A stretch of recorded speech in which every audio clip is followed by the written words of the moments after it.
Ahoy there! Captain Benzie here, coming at you with the first episode of a reboot of the Acting on Instinct series. Yes, it's the 1st of April, no, this isn't an April Fool's. I decided that it was time to put all that ghastly business behind me, screw the haters, and return to my roots.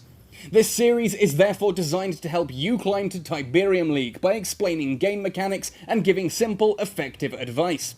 Today we're going to be looking at building a deck to get you started with the GDI, and then looking at how to expand from there. Now before we jump in on this, let me know if you enjoy the video or find it useful by hitting like on it, and do consider subscribing to this channel for all things Command & Conquer Rivals. There's a whole ton of Intel Report unit guides already on the channel if you're interested in understanding different units in depth, with suggested decks and commentated replays. Finally, let me know what content you'd like to see by commenting down below or connecting with me on any of the social media channels you see along the bottom of your screen now. All that said and done, let's jump right in.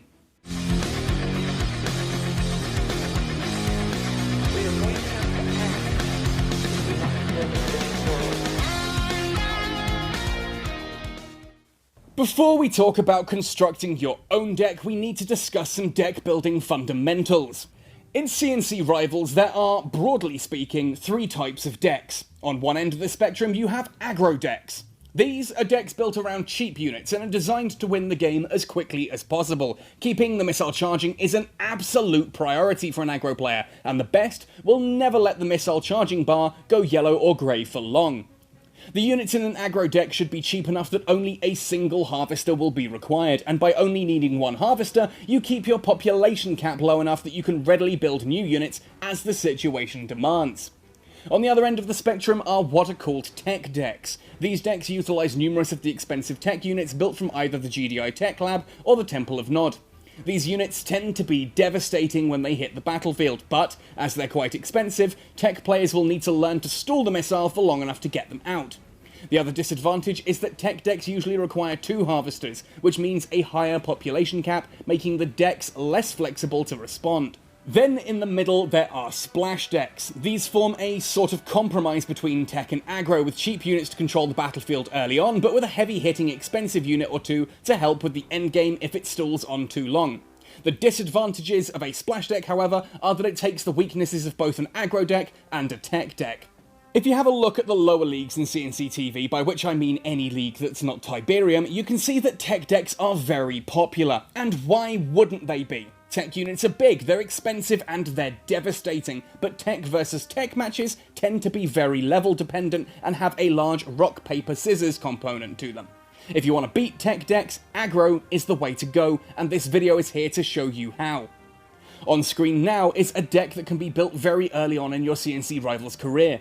All of these units are unlocked by level 15, and this provides a very strong starting point for learning the game and climbing the leagues. As you'll see later on in this video, it works all the way to the top.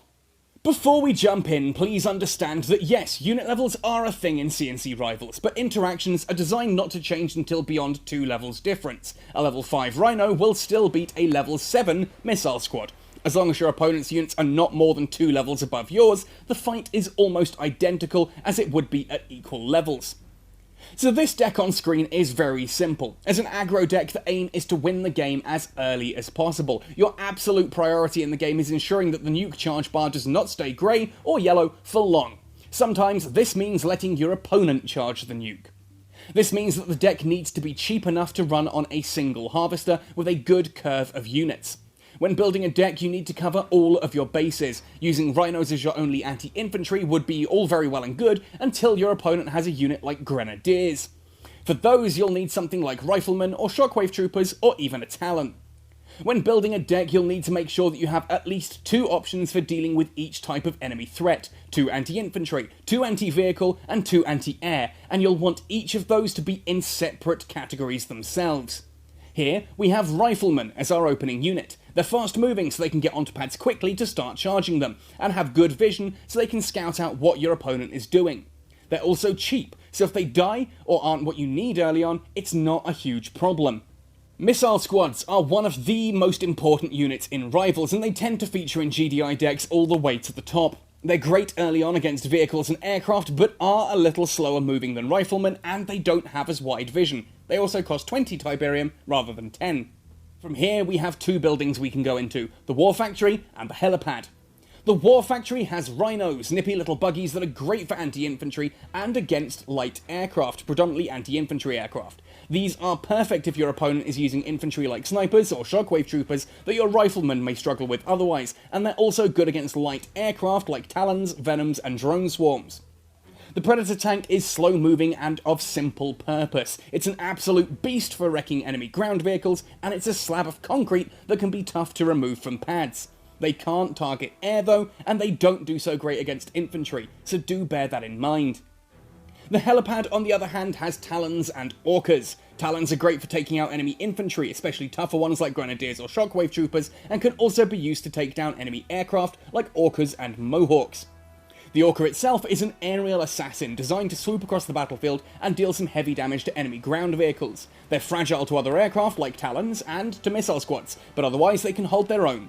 Once you hit level 16, you can also swap the Orcas out for Mohawks, which I personally find to be just that little bit more useful, and definitely easier to level up as they're only common cards. Orcas are great for hit and run tactics however, but they are epic cards and thus that little bit trickier to level up.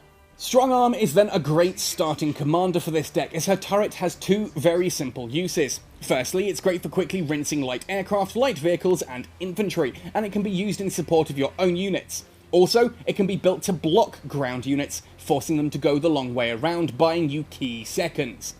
When you're trying to stop your opponent getting on the pads, this is a useful little tactic. When you look at this deck, you can see that your anti-infantry is covered by riflemen, rhinos, and talons.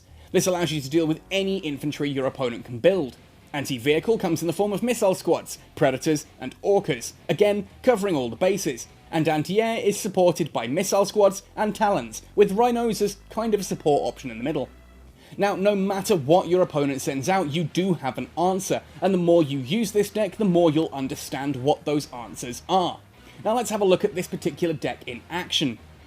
In this replay, you've got me on the left-hand side and Gunhead on the right-hand side. This was actually a very enjoyable match, so good games, Gunhead. Now, straight off the bat, I send out a rifleman squad to go scouting. I get a nice bit of 3 vision, they can quickly take that pad and start charging it. Now, while I'm going there, I spot that he has built an MG squad and put down some missile support, so ultimately I come off the pad to let him charge. MG squads are a commonly used unit for tech decks, as they do tend to be a very useful unit for stalling the pads. As such, I don't want to let him stall. If that means that I have to come off the pads, so be it. He sends out some riflemen, I quickly dispatch of those, and now it's time for me to send in a distraction. Essentially, I want the Rhino to come in and distract the MG squad, while the riflemen come around the side and take out the missile squad. Unfortunately, I don't manage to quite get it in time, as you'll see. The missile squad does take out my Rhino, and then the MG quickly finishes off my rifleman squad. That said, a quick strong arm turret is enough to get rid of that MG squad, and unfortunately I can't quite make it onto the platform, but again the turret does finish off that. First missile goes to me in a nice quick time. I've spotted with the guys at the top there that that second harvester has come out, so I kind of get what I'm doing here. I know that this is now a tech deck and he is stalling, trying to get tech out quickly. As such, it's incumbent on me to keep charging this missile as best as possible, and I do want to try and distract him by sending in an Orca just to punish his harvesters there. Ultimately, he's got, as you can see at the bottom right, his population cap is significantly higher than mine on the left. It's 1 higher. I can build units a little bit faster. I don't really care about my harvester. I've got enough Tiberium floating here to handle this. I don't quite pull the Orca back far enough here, which is a bit of a problem, but he does still lose his missile squad. Ultimately, my point here is I'm keeping those pads charging as long as possible, and now we see that the first tech unit has hit the battlefield. Zone troopers, which would be really scary if the missile weren't about to launch and I weren't able to just body block with a Rhino. 1 tech unit come out because I managed to just charge that missile for as quickly as possible and end the game as swiftly as I can. Alright, so we can see that it works, but what if you start finding this just a little bit boring? What other decks can you use? How do they work? Well, let's have a look at the Dr. Liang meta deck that's doing its rounds currently. Here we have riflemen and missile squads again, just like our strong arm deck, and for the same reasons, but after this, we get a split. Here the War Factory has pit bulls. These are for dealing with light vehicles and aircraft, great for taking out Talons and Venoms, but will also destroy war dogs and cyber wheels, and are fairly decent against attack bikes and can even do a little bit against tanks. The slingshot then provides a strong anti-air platform that removes pretty much all aircraft from the enemy's deck until it's destroyed. The helipad itself then contains Mohawks, a stronger anti-vehicle punch, perfect for getting rid of any enemy tanks, and the Razorbacks are here for rinsing down enemy infantry. Mohawks and Razorbacks can be tricky to deal with from ground level, so their main counter would be anti-air aircraft. If the Mohawk or Razorback can retreat behind the slingshot, well, it's pretty much safe from those threats too.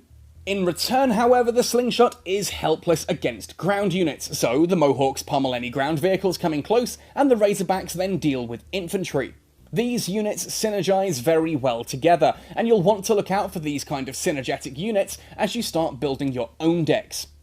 Alright, before we wrap this one up, have a look at this GDI deck on screen now, and see if you can figure out what each unit does and why it's in this deck.